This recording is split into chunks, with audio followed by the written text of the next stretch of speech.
Be phenomenal every day. Perusahaan BUMN kita ini sedang tidak baik-baik saja ya. Di sektor konstruksi ada WS kita, WSKT ya yang kena suspend, farmasi ada Inaf yang nggak jelas ya kena kasus pinjol. Dan kemarin ya di tanggal 23 ini ada berita KPK ungkap 2 tersangka kasus dugaan korupsi di PGN atau Pegas ya. Sebelumnya juga ada berita kasus pengadaan fiktif KPK periksa ex-Dirut Telkom TLKM. Nah, cerita tentang BUMN ini mengingatkan saya ya, di mana saya pernah melakukan investasi yang cukup besar di perusahaan BUMN. Nah, saya berharap teman-teman bisa memetik sesuatu ya dari cerita saya di investasi BUMN. Ada 2 investasi yang saya lakukan waktu itu tahun 2020 ya, dan berdekatan. 2 investasi ini saya lakukan berdekatan, di mana yang satu happy ending dan yang satu itu fail ya. Nah, yang pertama saya ceritakan yang terlebih dahulu yang happy ending. Saat itu tahun 2020 saat pandemi ya, tentu saya waktu itu berpikir kondisi pandemi ini pasti kondisi yang sementara, tidak mungkin selamanya akan pandemi. Nah, kemudian saya berpikir perusahaan apa yang tidak akan bangkrut ya ketika mengalami proses pandemi ini. Nah, salah satu cirinya perusahaan tidak bangkrut itu kan hutangnya itu kecil. Ya, kemudian cash-nya itu juga banyak. Nah, saya sorting pertama dari seperti itu ya. Terus yang kedua, bisnisnya ini juga sementara, temporary. Karena akibat pandemi, dia akan mengalami penurunan yang temporary. Nah, pilihan saya waktu itu jatuh ke perusahaan IPCC. Nah, kalau teman-teman ikuti video saya yang zaman dahulu, itu saya memang pernah dan sering ya membahas tentang IPCC ini. Karena ini adalah salah satu emiten yang bikin saya multi bagger ya saat itu. Nah, IPCC di tahun 2019-2020 ini ya 2018-2019 yang 2021 ke belakang teman-teman nggak usah lihat ya. Saat itu kan yang keluar di 2018-2019 di tahun 2020 itu ya. Saya lihat wah IPCC ini bayar bunga itu cuma 13 juta, 17 juta. Jadi kecil sekali ya. Kemudian dia punya cadangan cash itu gede banget 500M, 400M. Nah, jadi saya merasa bahwa emiten ini itu akan tahan banding. Terus yang kedua, ini kan emiten BUMN, di mana dia itu bidang jasanya adalah terminalnya bongkar muat mobil ya, di pelabuhan. Jadi saat pandemi ya jelas nggak ada transaksi mobil ya, itu volumenya hancur ya dia pasti kinerjanya juga hancur, harga sahamnya juga hancur. Tapi ketika pandemi itu sudah selesai, dibuka lagi ya pasti akan ada transaksi mobil lagi. Nah, entah mobil impor ataupun ekspor ya, itu kan pasti juga lewat pelabuhan ini.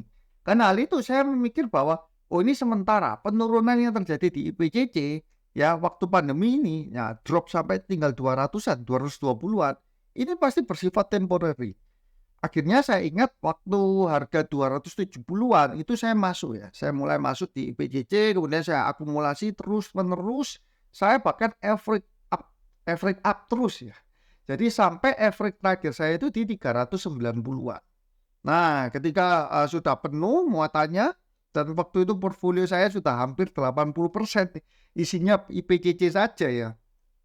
Di 2021 awal itu saham IPCC ini shooting ya, dia naik hampir ke 900. Dan saat itu saya juga jual, tapi tidak sekaligus dan bukan di harga tertinggi ya. Jadi jualnya bertahap di 600 ada, 700 aja, dan juga 800-an juga ada. Wah, senang sekali saat itu ya. Tahun 2021, saat itu masih pandemi ya teman-teman. Masih pandemi, kemudian saya sampai berpikir, wah ini dari profitnya sudah bisa mengcover biaya hidup saya sekeluarga ya selama kurang lebih ya 2 tahun. Nah, akhirnya dari profit itu saya tarik mungkin sekitar nggak semuanya. Jadi saya tarik itu sebagian itu sekitar 250-an, 250 juta. Kemudian sisanya masih saya taruh di rekening saham. Nah, teman-teman juga perlu tahu di tahun 2020 itu saya masih belum menjadi seorang value investor. Nah, saat itu saya masih investor yang tipenya tipe waria ya, tipe panci. Artinya saya juga invest untuk fundamental, tapi saya juga trading, jadi separuh-separuh ya. Belum benar-benar fokus untuk mendalami di value investing. Makanya saya bisa bilang sebenarnya saat itu keuntungan multi bagger saya di IPCC itu ada faktor luck-nya. bukan 100% mendalami di value investing. Nah, sesudah menjual atau profit di IPCC, kemudian saya kan berpikir kan, wah ini taruh di mana lagi dananya? Saya mulai mencari-cari emiten lagi. Saya mulai mencari emiten yang kurang lebih sejenis ya. Dia performanya jelek, kemudian dia mulai kinerjanya mulai membaik.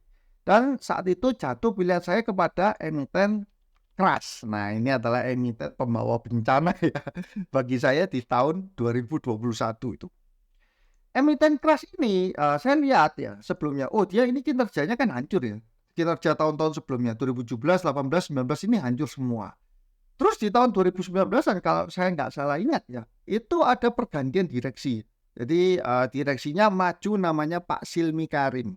Kemudian saya cek background-nya, wah ini orang top ini, orang oke dan kinerjanya juga diakui. Saya langsung teringat dengan kejadiannya Pak Chandra Hamzah ya, di mana dia masuk sebagai komisarisnya BTN, kinerjanya itu juga langsung moncer ya BTN-nya. Nah, saya berpikir bahwa wah ini ada potensi yang bagus di emiten Crash. Ini ada direksinya yang lama yang ada kasus-kasus itu digantikan dengan Silmi Karim. Kemudian saya lihat, oh performanya kemudian sejak dipegang Silmi Karim itu terus membaik ya. Dan bahkan 2020 ini dia profit ya, untuk emiten Krakatau Steel ini. Wah ini di bayangan saya waktu itu belum menjadi seorang value investor ya. Ini sudah menarik.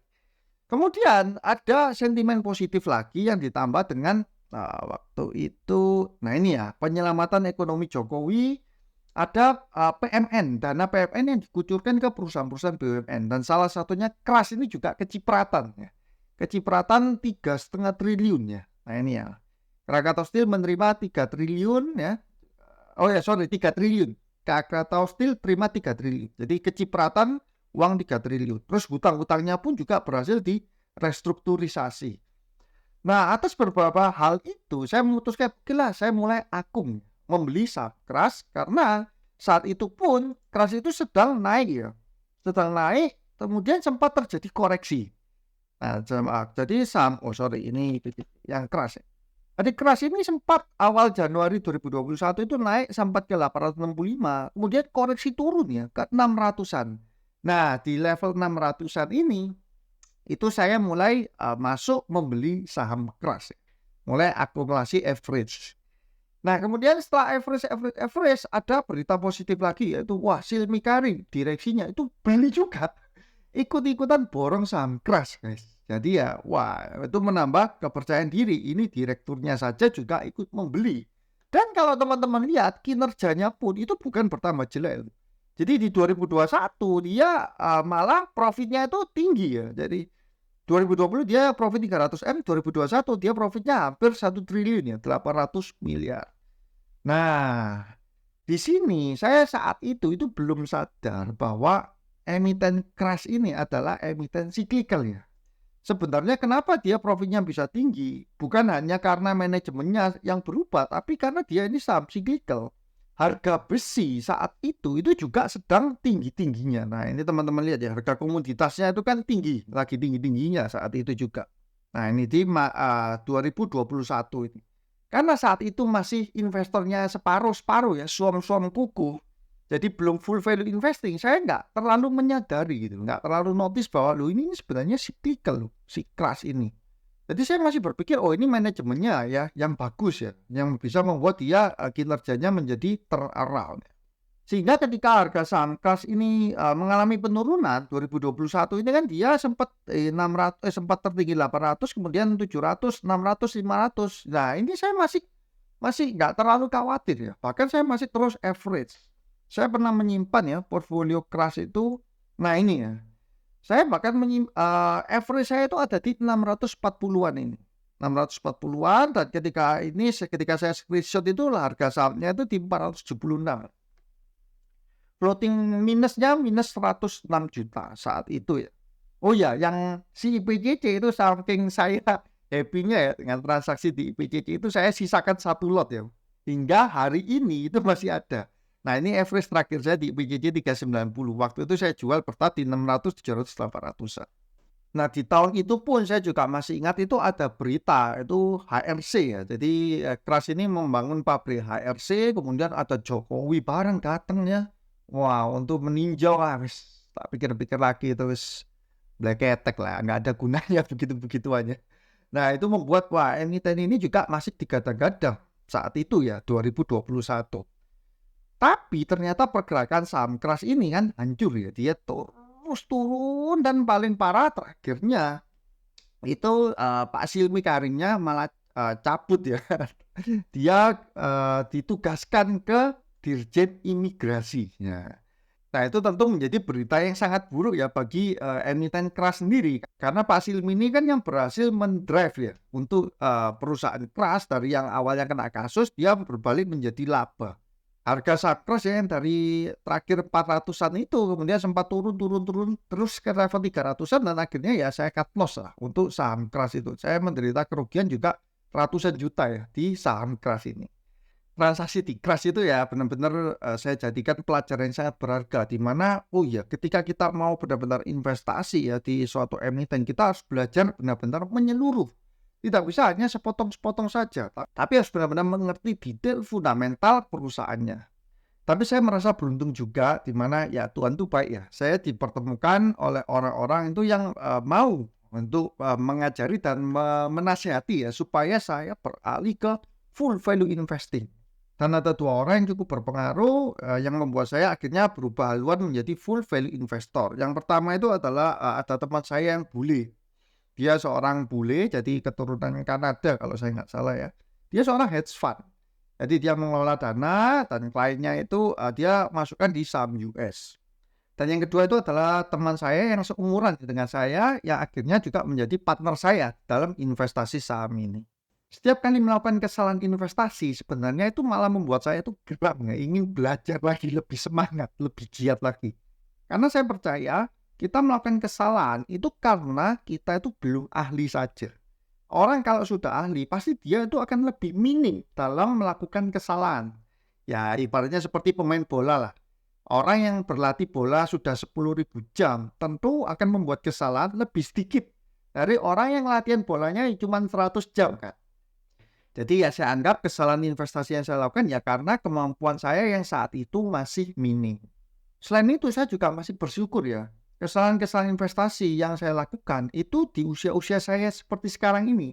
Dan angkanya itu masih di angka ratusan juta ya kerugiannya. Nah, teman-teman bisa bayangkan kalau misalkan ada orang yang usianya itu sudah 50 atau 60 atau sudah pensiun dan dia melakukan kesalahan investasi sehingga uang kerugiannya itu sampai miliaran atau bahkan mungkin dana pensiunnya sampai habis ya. Wah, itu malah bisa makjelem. Sakitnya itu bisa aduh parah sekali ya. Itu juga yang memicu saya untuk terus belajar dan sangat berhati-hati dalam melakukan investasi. Yuk kita sama-sama belajar ya dalam mengembangkan diri ya supaya saya dan juga teman-teman semua dapat terhindar dari jebakan-jebakan ataupun kesalahan dalam melakukan investasi. Sehat selalu, semakin sukses dan cuan selalu. See you guys.